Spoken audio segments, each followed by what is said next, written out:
Hey guys, Halloween is just around the corner, so I wanted to share my Halloween costume from last year that I DIY'd. It was inspired by the Black Swan movie, so I did a half Black Swan, half White Swan Ballet Tutu costume. So I'm going to show you how I crafted it in this video.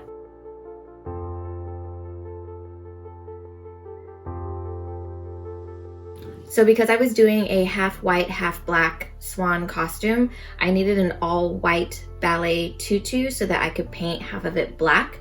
So I found this all white, it's almost like a pancake tutu from AliExpress, and it just has the leotard bodice, and it's actually a child's ballet tutu, and I just cross-checked the measurements and I fit like an extra large, and I'm usually like a extra small in women's. So I figured because the leotard was probably going to be pretty stretchy that I could get away with it, and I was only going to be wearing it for Halloween. Traditionally, my ballet tutus in the past have been like a corseted bodice with boning, and it's really fitted to my measurements.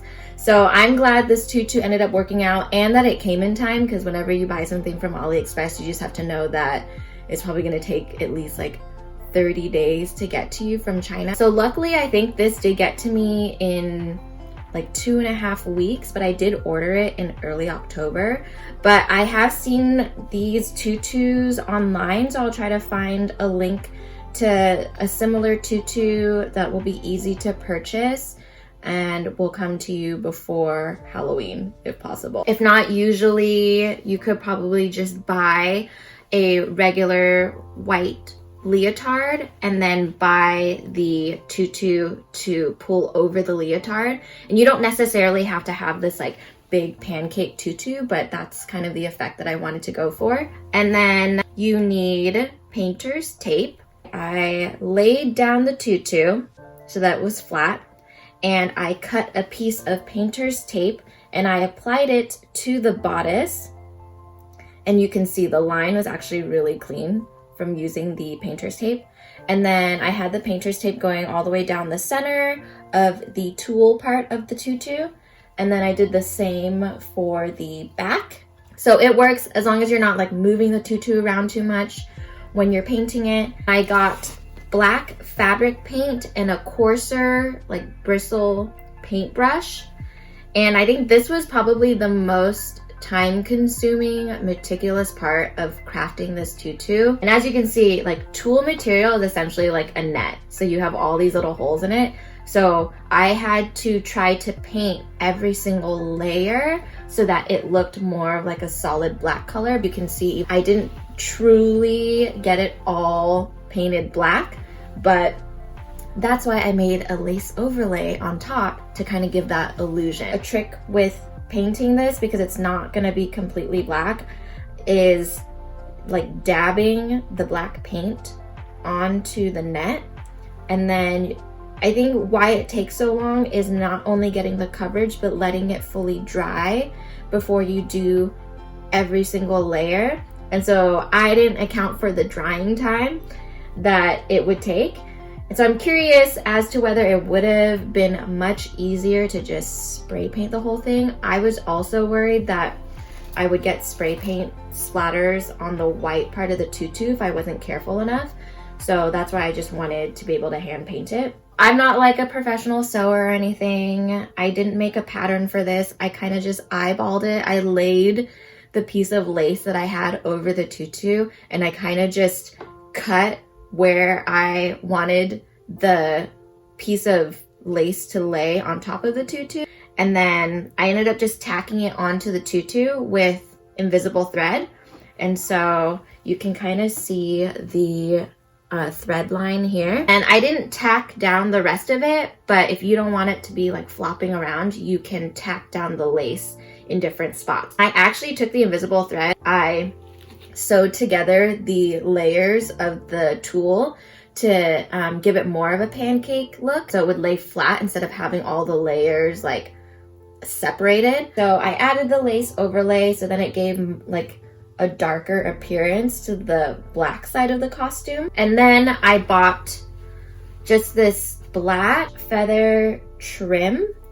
So it came all together like this on one ribbon, and all I did was measure kind of the part that I wanted to add the trim to and make sure that the trim was similar length, or that I could cut down the trim to fit the area that I wanted to cover. So it covered the front part of the bodice of the leotard over the strap and then all the way to the back. And so all I did was just tack that on with invisible thread. For the white side, I bought just like a lace applique trim. This I probably could have tacked down more with invisible thread, but I was running out of time and I was tired. So I just tacked it in certain places, and I think I actually safety pinned it at the bottom.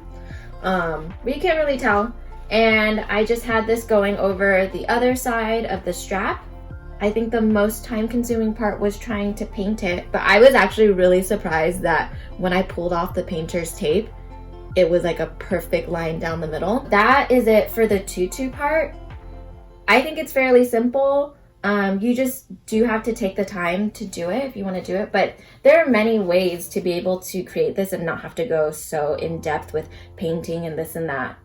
If you want to just do an all black swan costume, then that's probably the easiest way to go. And you can just buy like trim like this at the craft store or on Amazon. Like, I am always going to Amazon for everything. So then to complete the ballet tutu look, I did a headpiece. So let me show you that. I was trying to figure out how people made their headpieces. So I found a template online for that like tiara that Natalie Portman wore, and how it was done was I printed the template out for the size of the headpiece that I wanted to make, and then I bought black hot glue sticks and parchment paper. I laid the parchment paper on top of the printed template. And then you can see through because the parchment paper is transparent, or not fully transparent, but you can see through to the layer that I printed. And then I essentially just took the hot glue sticks and outlined and filled in the template that was printed. And so it came out to this. And then I let it dry, and then I peeled it off. And then after I peeled it off, I then glued it to this blank wire headband, and then it just wore it just like that. So then I needed a headpiece for the other half, so all I did was just purchase this feather headpiece, because I probably could have made something, but I was really tired at that point, and I was like, I'll just make it easy on myself and buy something that's already made. So this one has a clip, and I just clipped it in to this side. And that was it. So I'll be sure to include the link to this template. I feel like because I had this headpiece, I kind of completed the look. Really all that was needed left were tights.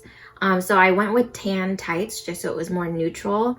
For my ballet shoes, I had leftover Pointe shoes. I took a pair and I used the same black fabric paint that I had used on the tutu on one of the Pointe shoes. So I painted the entire Pointe shoe black, and then I also did the same thing with the ribbons, and that was it. And if you don't have Pointe shoes, because Pointe shoes can be expensive and you don't want to have to buy Pointe shoes just to paint them, you could just buy canvas ballet slippers, and sometimes you can find them where they're cheap enough where you could buy a pink pair and a black pair and just wear one from each pair, or you can get a pink pair and paint one of the shoes black with the black fabric paint.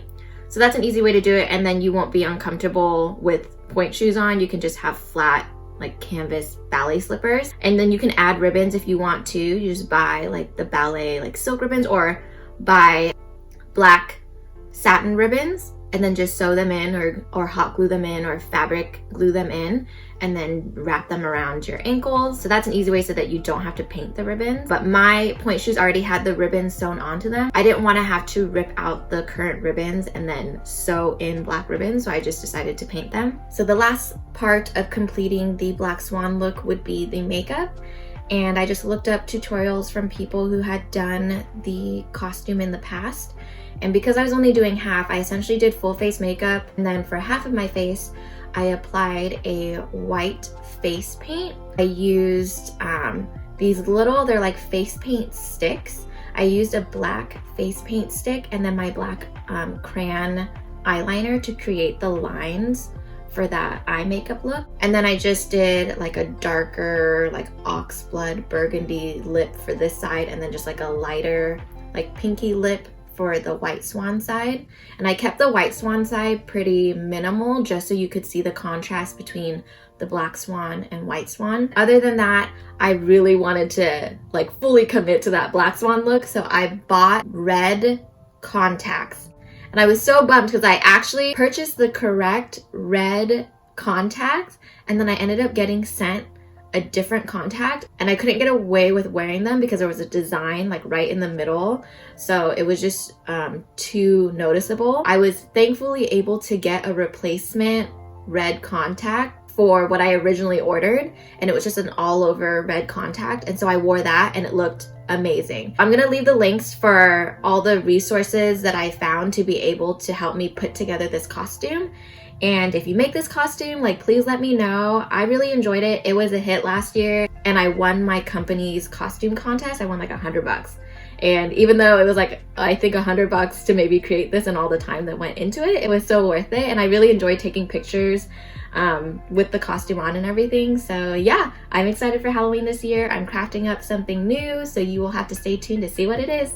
Thanks for watching this video. Have a great day, guys.